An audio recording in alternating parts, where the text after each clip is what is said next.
We've been talking all month about worship and really trying to define what that is. And I know that if you're not necessarily a church person, worship is not something that you tend to think about. It's not really something that you'd put on your radar. It's something that we do think a lot about, though, as Christians, and it's something that we do consider a lot as Christians. And it's an important consideration for us because it is our life. There's an old saying that's been around in church for a while now that worship is more than the singing, it's more than gathering on Sunday, that worship is a lifestyle. And it's a good saying. I like the saying a lot. But I often am the person that goes, we say this thing all the time, but what does it actually mean? And that's how I feel sometimes about this statement. Worship is a lifestyle. What does it actually mean for us to say that worship is a lifestyle? Well, as a church, we try to define worship simply by saying that it is active surrender, that we live our lives engaged with God in such a way that we are surrendering to Him, that our lives are lived out in such a way that we are actively engaged in the process of surrendering to Jesus. So here's what we need to consider today. What does it look like for my life to be surrendered to God? Every aspect of it. What does it look like for my work and my school and my relationships and my hobbies and things that I do? What does it look like for all of that, for my whole life to be surrendered actively to Jesus? How do I be the person who has given Jesus everything? What is worship? It's the lifestyle of active surrender. And I'll tell you this, you will not worship or become a person of worship or become like Jesus, which is really the goal for Christians, that we want to become like Jesus. You will not do any of that on accident. You will not accidentally become more godly. You will not accidentally become more Christ-like. You will not accidentally do any of this. You will not stumble into holiness. You just won't. We are born as sinners, and as such, we have a nature that has to be surrendered to God, has to be transformed, and once that nature is transformed and surrendered to God, we can then start to lean towards Jesus, but it does take a bit of active engagement from you. It takes you saying, I will be actively surrendered to Jesus. You will not do this accidentally. And since we're not going to do it accidentally, since we're not accidentally going to follow Jesus, the thing that we have to ask ourselves is, then how do I do it purposefully? How do I on purpose follow Jesus? How do I on purpose actively surrender? How do I on purpose worship? Are you tracking with me? So this morning, I want to take you to a passage of Scripture, a short one, just 2 verses, from my favorite book of the Bible, the book of Ecclesiastes. So I'm going to say that publicly, that Ecclesiastes is my favorite book of the Bible. Now, what you need to understand, some of you are going to say, I've never read the Bible. I'm going to go home and read Ecclesiastes.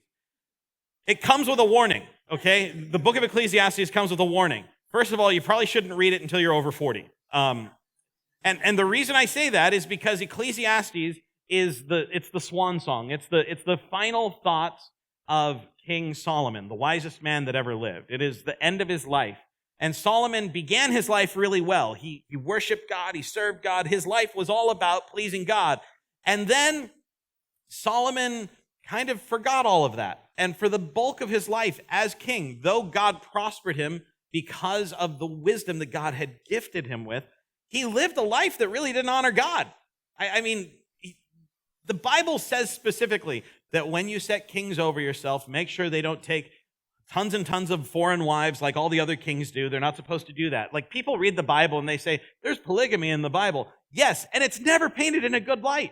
It's always a bad idea. It really is. Any dude in the room that's ever tried to date 2 girls at the same time knows it's a bad idea. They will find out. They will. But listen, it's painted in a bad light. But Solomon still does this anyway for political reasons and for reasons of his own passions that are unbridled and out of control. He throws himself into all sorts of things. He's the wealthiest man that's ever lived by a long shot. If you were to take what we understand of the wealth of Solomon as it's recorded in the Bible and try to extrapolate it into today's dollars, he makes the Rockefellers look like they had chump change. This guy who had all of it, the power, the women, the money, everything, he's wasted his life. And that's what he realizes at the end of his life. And that's what Ecclesiastes is. It's an old man who's writing his darkest thoughts at times. He's really depressed. He's like, I see all this wickedness in the world. And what's so funny is he talks about there's wickedness in seats of authority. He is the king. He is the high authority in the land. He's like, yeah, these judges are awful. So are you, King Solomon.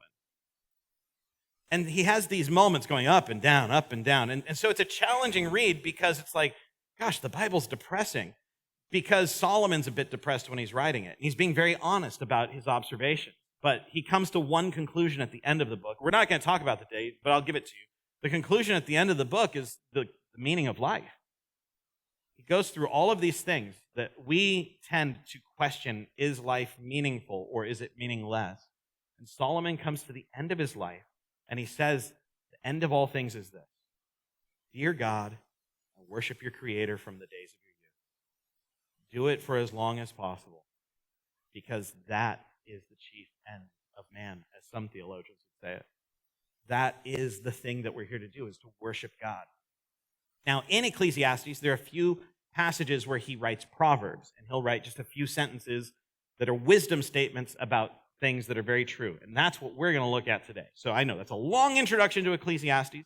We are talking about active surrender. We're talking about worship. And so we're going to read these brief thoughts from Solomon about worship. This is Ecclesiastes chapter 5, verses 1 and 2. It reads like this: As you enter the house of God, keep your ears open and your mouth shut. I think that's also good advice in most settings. It's not just good advice when you come to church. I think it's good advice in most settings. Can we just admit that? Ears open, mouth shut. Let me listen and observe before I open my mouth. It's a good word of advice, right? James echoes it later in the New Testament. James says, let's be slow to speak, quick to listen, and slow to anger. Solomon's doing the same thing here, but he's speaking specifically about going to a time of corporate worship, going to the house of God, which, by the way, is the thing that we're doing this morning. So this is advice for Sunday mornings, but I think it's also good advice for the rest of your life. Keep your ears open, your mouth shut. It is evil to make mindless offerings to God. It is evil to make mindless offerings to God. So Solomon is making this observation. We should go and we should do things with wisdom. We should be mindful about this. We should be paying attention to what we're doing. We're doing this with active surrender. We are actively engaged. Let's be mindful about what we're doing. As you enter the house of God, ears open, mouth shut. Do not make mindless offerings. He says, don't make rash promises, and don't be hasty in bringing matters before God. Sometimes people will do that. I've talked to a lot of people over the years that, they'll be touched by God in a service, and they'll just be like, Pastor, I'm going all in. I'm doing it. And I think that's exciting. I think they should. Also, I don't know that people always realize what that means when they're saying it. And so I try to, in those conversations, say, hey, listen, this is going to require your whole life, and there are going to be times where you mess that up. That doesn't mean you stop. It just means that it takes an awful lot of learning to trust God to change your whole life. So let's not be hasty, right? Let's do this. Don't make rash promises. Don't be hasty in bringing matters before God. After all, God is in heaven, and you are here on earth. So let your words be few.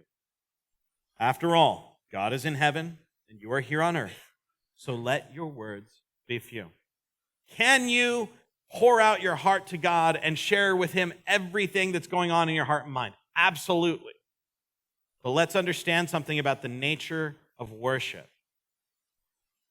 It doesn't happen on accident. You may accidentally have these moments where you feel like you've stumbled into the presence of God because you just poured out your heart and your thoughts. That's good. Also, worship is an act of intention. And that means that we set our hearts and our minds, our attitudes towards God in a worshipful way. When you come to church on Sunday, what's in your mind? What are you focused on? What matters to you when you're coming through the doors, when you're driving up home, when you're finding somewhere absurd to park around this building, right? If you can park in the hotel parking lot, you got to go through our weird little parking lot to get to it. You park in the dirt, you can park on the street, just get here. Someday we'll have more access to this parking lot. It'll be better. Life will be great. Until then, we sacrifice. The point is this: following Jesus means being mindful. Following Jesus means being mindful. That's the one thought that I want you to walk out of here with today. I want you to walk out of here bearing this one idea in mind, that following Jesus means being mindful. Now, I want to reclaim the word mindful, because there is an entire movement in like the whole self-help, self-diagnosed, build your own designer spirituality space that talks about mindfulness. All they're saying is stop just following the flow of things and start paying attention. And they're turning it into some massive, thing that they can write books about and take money from you because you are not mindful while you're buying their book. They are mindful about you taking, their book. It's a whole racket. But I will say this: the word mindful just means that you're paying attention and you're doing it on purpose. Does that make sense? Following Jesus means paying attention and doing it on purpose. You're not going to accidentally become more like God, and you're not accidentally going to worship Him. You may find yourself in moments going, whoa, what is happening right now? I was talking with someone recently, and it was like their first time in church ever. And this kid was, he went to this big church, a buddy's church of mine, a buddy of mine's church. He went to his church, big church, and they're having this great worship service, and there's all these people with their hands raised. And this kid was asking my buddy, he's like, why were people raising their hands? And my buddy very wisely looked at him. He said, well, what do you think it meant? I said, well, it just seemed like I'm giving my all, which is basically what that's about. It's like I'm giving up, I'm giving my all, I am surrendering. And my buddy said, yeah, that's a great answer. And the kid looked at him and said, I got to be honest, man, this is like my first time here. I don't know, part of me felt like I should too. And my buddy told him, he's like, yeah, you should. But listen, from that day forward, that young man knows this is not something I do on accident or just because I feel like it. This is something I do on purpose. On purpose. I purposefully come to God and I say, God, you can have it all. God, you can have my life. You can have everything about me. It is mindful, isn't it? Following Jesus is a mindful act. We so often want it to just be something that moves our heart or moves our emotional state. But listen to me. Emotions are always a response to something. They do not lead the way. They are an indicator of something going on. They're an indicator of something else. They are not the thing. They are not the thing. Your feelings, your emotions, they are not the thing. They're an indicator of something that is acting upon you, and you are having a response to that thing.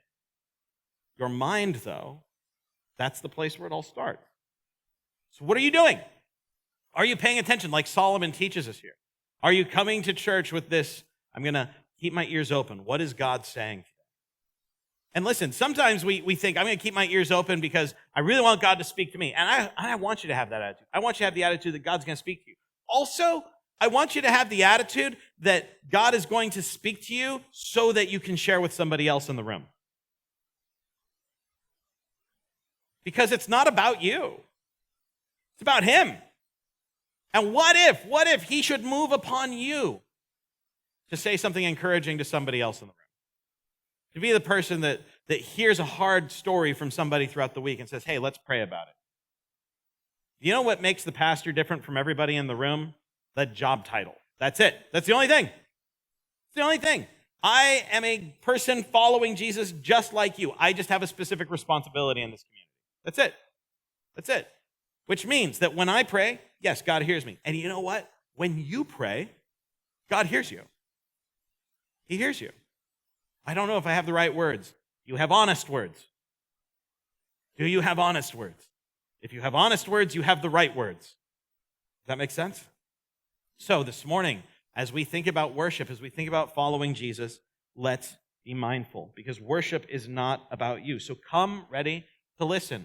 I'm going to keep my ears open, my mouth shut, ready to hear what He's saying, and ready to be a part. Now, that doesn't mean you need to walk in here like a stoic silently. This is an attitude, isn't it? It's more an attitude even than it is a behavior. I don't want you to walk in the doors and not be friendly. That would be ridiculous. I want you to come to this place with a heart and an attitude that says, I'm here to love the people around me. Even if I don't know them, I'm going to figure it out. I'm going to learn to love them. Because that's what it is to be a church. It's a community together following Jesus. That's all it is. It's a community together following Jesus. We don't have to complicate it. We don't have to make it difficult. We just have to know that when we come together, we are actively engaged in the process of following Jesus, God is going to be present. Something beautiful is going to happen. We just have to be a part of it. Does that make sense? See how simple it can be if we're just a little mindful about these things? Worship is not about you, so come ready to listen. He says to keep your ears open and your mouth shut. And then he makes that statement. He says, it's evil to make mindless offerings. So don't make rash promises and don't be hasty in bringing matters to God. Bring an intentioned or mindful offering to God. Bring an intentioned or mindful offering to God. Will there be times when you gather with the church and the Spirit of God speaks to you in that moment and compels you to do something, say something, give something? You know, you hear about the angel tree thing and you're moved for the kids, so you're like, I'm going to do that. I'm going to be a part of that. Or God moves upon your heart and you say, you know what? It's time for me to be generous and to start tithing and to start being a part of giving to help support the work of the ministry here in Desert Hot Springs. I'm going to start doing that. If the Spirit of God moves on you in such a way, fantastic. Also, you can plan for that. You know God wants you to be a generous person. He calls us to it. So how do you plan for it? How do you make great? Well, money's tight. What if you're able to set aside $5 every 2 weeks? $10 at the end of the month. Did that for 3 months. All of a sudden, you've got $30. That means you can take somebody to McDonald's. I know it takes $30 now to take somebody to McDonald's, but you could do it. You're like, but it took me 3 months. Yes, but think of the plan and the generosity. I wasn't ever going to say this publicly, but I'm going to. And I'm not going to name names, so don't even try to ask. So October was Pastor's Appreciation Month, and you're all so generous. Y'all wrote cards of appreciation. Thank you for that. And many of you put little gifts in the cards, cash, gift cards, things like that. And my wife and I were just blown away. Some of you just, like, there were large dollar amounts, and there was just like, what is going on? There was one card. I'm getting emotional for a moment. I'm sorry. There was one card that was given. I know this couple, and I know how tight money is. They put $2 in the card, and I know how costly that $2 was. And I opened that card. I'm sitting at my kitchen counter. I started crying because I know how hard it was to put $2 in that card, and it meant so much. This was this person's way of saying thank you and that they appreciated what we're doing. Consider this. Your act of generosity never has anything to do with the amount. It never has anything to do with the amount. It has to do with the attitude. And this is what worship is. It is generosity towards our God. It is giving thanks to Him and bringing to Him the best that we can. Some days the best you have is a whimper. We don't all sing like Tiffany. I know, I heard you today. That's okay. That's okay. We probably just won't ever give you a microphone. But, it's okay. It's okay. Or if we do, it'll be muted. Anyhow, the point is this. We bring the offering that we can. We bring the mindful, generous gift to God that we can.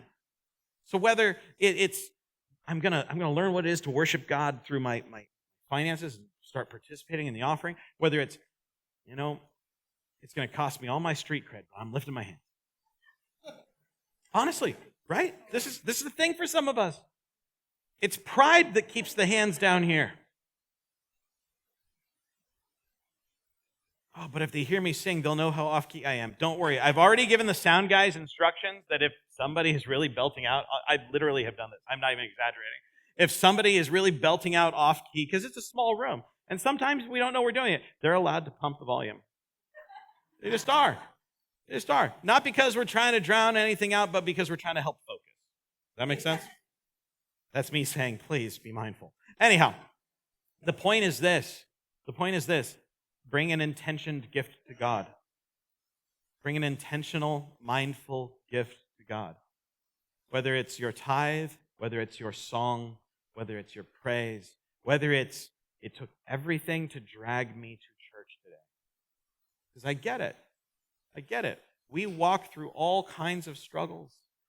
We walk through all kinds, and sometimes the most difficult thing for some of us is that act of saying, okay, God, I'm going to be a part. Give the intentioned gift. Bring the intentioned offering to God. Because that's what it is when we sing. That's what it is when we pray. That's what it is when we give. That's what it is when we receive communion. It's what it is when we listen to the teaching of the Word. It is an intentioned gift, an intentioned offering.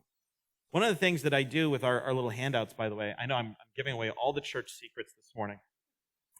Our handouts that we give you that, again, I didn't make enough of, and I broke the copier trying to make more. One of the things that we do is the backside of the handout is always blank space for you to take notes. Now, I'm not saying Pastor Matt is going to say things that are so brilliant you need to take notes. What I am saying is the Spirit of God will speak to you if you will open your heart during the sermon. So write it down. I'll remember what he shared with me. But you're going to follow Jesus all the days of your life. And in 5 years, are you going to remember? In 20 years, are you going to remember? Are you going to be able to go back and say, this is what God said to me at this time in this place? Does that make sense? Follow with me there. Bring an intentioned and mindful offering to God. Don't be hasty. Don't be rash. Sometimes we are moved, and when we are moved, yes, we should respond. However, every week is an opportunity to gather with the family of God to worship mindfully, on purpose, an active surrender. The last bit of these verses have always been interesting to me. Solomon, of course, is writing hundreds and hundreds and hundreds of years before the birth of Jesus.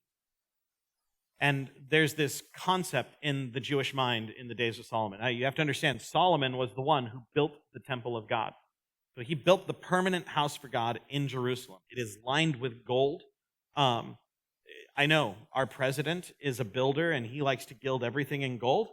Nothing like what Solomon did with the temple of God. I mean, it's literally layers of gold on beautiful wood. And I mean, the thing is this magnificent piece of art in the ancient world, so much so that when finally they are conquered by other nations, they burn it to the ground so they can take the gold. Does that make sense? So, Solomon builds this thing. He is single-minded about the presence of God in the world. And his single-mindedness is that God is only present in that magnificent temple that we built, because that's where the Ark of God is, the Ark of the Covenant. You know, the thing that Indiana Jones uses to melt Nazis. That thing, it's there. It's the seat of God on earth. And he's not wrong to say that it's the seat of God's presence on the earth. However, he makes an interesting statement here. He says, he is in heaven and you are on earth. And there's two ways for us to look at this. One, we could say, well, Solomon only had this understanding that God would manifest his presence in the temple, and otherwise God is just up in heaven and far away. And there's actually probably a lot of truth to that. He probably was thinking that way. The other thing we could say is that perhaps Solomon is having a moment of divine wisdom.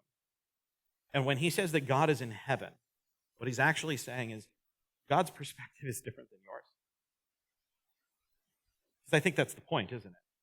He says, don't be hasty in bringing your matters before God, because after all, God is in heaven, and you are here on earth. So all those times that you feel like you need to look at God and say, God, if you would just do it the way that I said, perhaps your perspective is limited because you are here on earth. He is God. He is in heaven. And he is everywhere. Let me give you a bit of full biblical theology. The earth is the Lord's and the fullness of thereof. There is nowhere you can hide from his presence.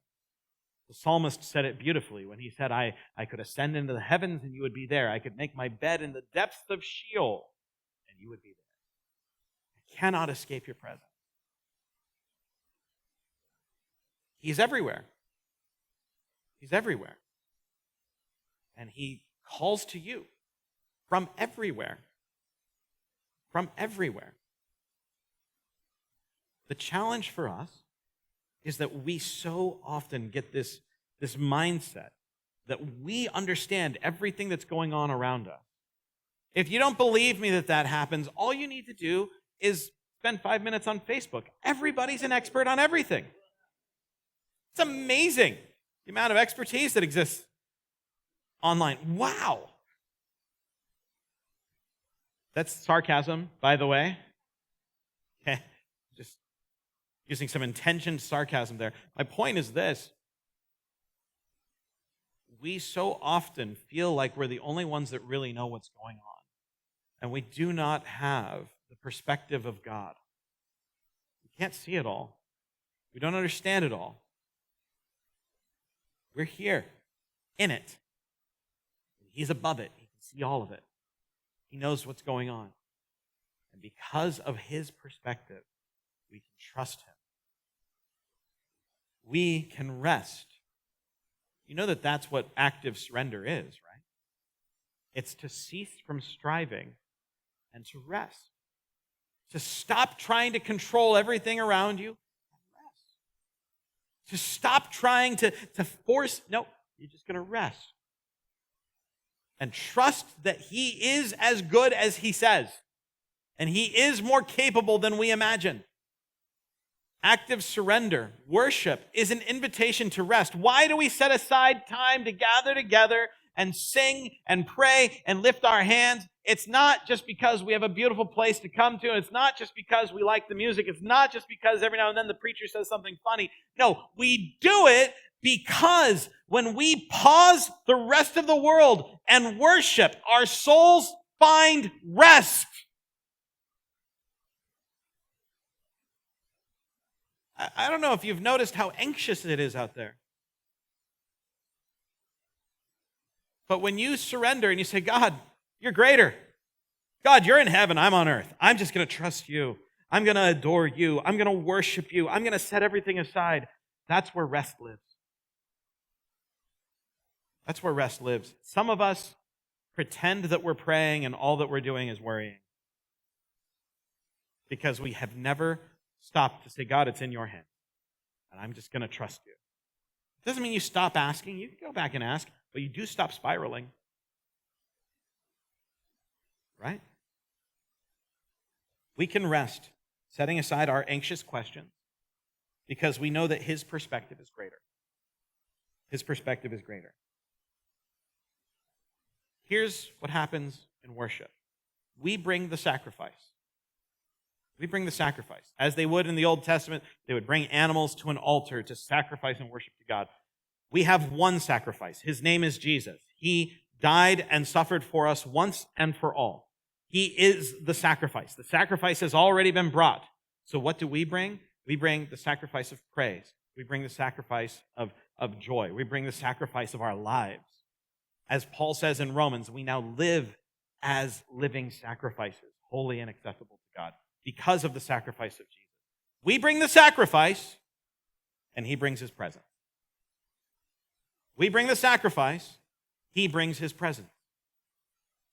Because his presence is all that any of us really actually need.